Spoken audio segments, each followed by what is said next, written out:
Hi, and welcome to Anne's Family Recipe. Today I'm going to tell you how to turn leftover party cake into cake pops.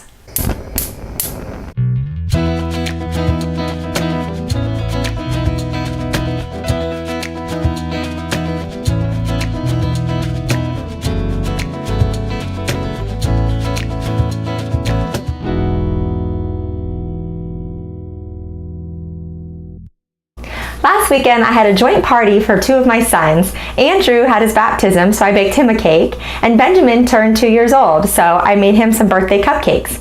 Now, we've been eating cake all week and I want to turn it into something new. So I have boxed chocolate cupcakes with homemade dark chocolate buttercream frosting, and I also have an apple spice cake with homemade cream cheese frosting, and we're going to turn these into cake pops.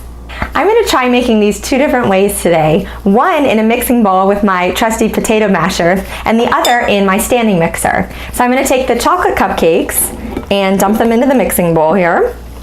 And then I'm going to take my apple spice cake with the cream cheese frosting and put it in the mixing bowl for the stand mixer. And now I'm going to use my potato masher to mash them up. And for the apple spice cake, I have my basic paddle attachment on my KitchenAid stand mixer. And we're just going to start this on low so nothing flies everywhere, and then incorporate it all together. I just wanted to share with you both methods of mixing. One, because I have two flavors today and I didn't want to have to clean out my mixing bowl for my KitchenAid. But also, if you don't have a stand mixer, that's totally fine. You can use the potato masher, or even just a fork, or even get in there with your hands to break it up. There's plenty of ways to make the mixture. I'm going to use my cookie scoop to form the cake mixture into little balls, and then we're going to put them into the fridge to chill. And once they've done that, then I can use my hands to kind of smooth them out and make them nice and round. So the apple cake that I baked was quite dense, and it actually had more frosting left over on it. So these were really easy to form with my cookie scoop. But the chocolate cake mix is a little bit crumblier, so I'm just going to use my hands to form it into balls, just to kind of press it together and make it stick.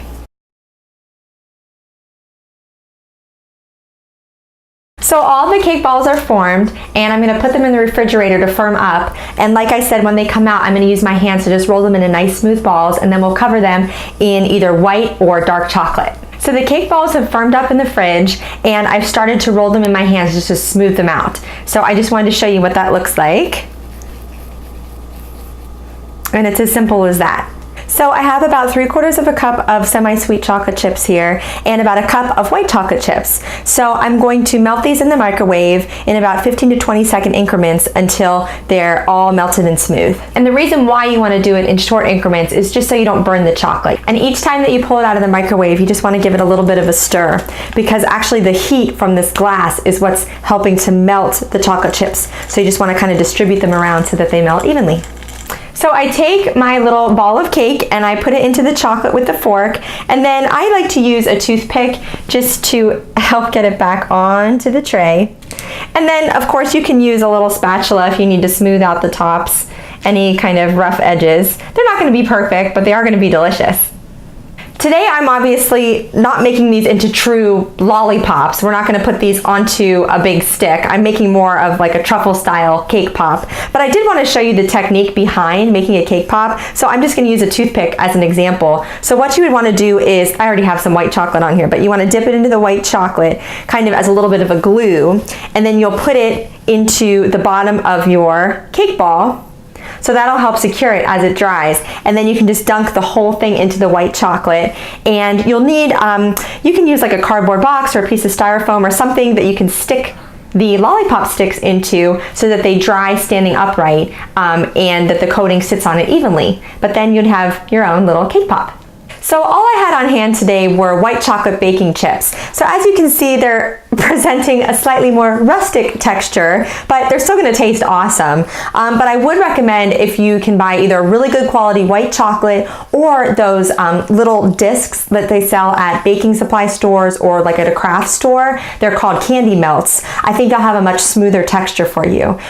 which will be very similar to the semi-sweet chocolate, which is nice and smooth. I added probably about a teaspoon of vegetable oil to my semi-sweet chocolate chips. I microwaved it in 20-second increments. It took about a minute for these to melt because I had a little less than I did the white chocolate, and it's a much thinner consistency, you can see here. So when I dip my chocolate cupcake ball into the mix, it's going to be nice and smooth. So I'm actually going to use my fork again to kind of coat it and pull it out. And then what you want to do with your fork is just tap it on the edge. And by tapping it, the chocolate is going to kind of sheet over the top and make a nice smooth coating. And then again, I'll use my little toothpick here to try to assist me to get the cake pop off the fork as neatly as possible. There we go. So I'm going to finish coating all of the cake pops. When they're done, I'm going to put them back in the fridge just to help them set back up and help any of the chocolate that's still wet to solidify, and then we can try them out. So while I was making my little cake pop truffles, I had an idea, because Halloween's coming up, that maybe we could turn these into some spooky little cake pop bites. So I had some pretzel twists that I just broke up into little pieces, and those are going to be legs for some spiders. And then I also found I had some extra white and little mini semi-sweet chocolate chips. So those are going to serve as our eyeballs. So I just dipped a couple of the little cake pops in the semi-sweet chocolate. So while they're still wet, I'm going to add 2 little eyeballs. That'll help them stick. And then since my white chocolate ones are already solidified, I'm going to use a little bit of the melted semi-sweet chocolate that I have left as a glue. These mini chips are quite small, so it's a little bit messy, but I'm going to put a little dot on the back of each one, and that'll serve as our glue. So as it dries, they'll stick. So then I have 2 little eyes, and I'm going to do a third one as a mouth, and it'll look like a little ghost. And the last thing I'm going to add are my little pretzel spider legs. So I'm just going to kind of stick them into the truffle. And then as the chocolate sets, that'll really secure them into the sides.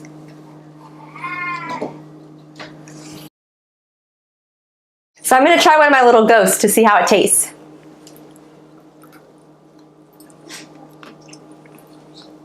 Oh, I got a big piece of apple in that one. That's delicious. Ooh, very cute and festive too. I love it. Thank you for joining me in my kitchen, and I'll see you again soon for another family recipe. For the full recipe, check the description box below, and don't forget to subscribe to my channel. Thanks for joining me in my kitchen.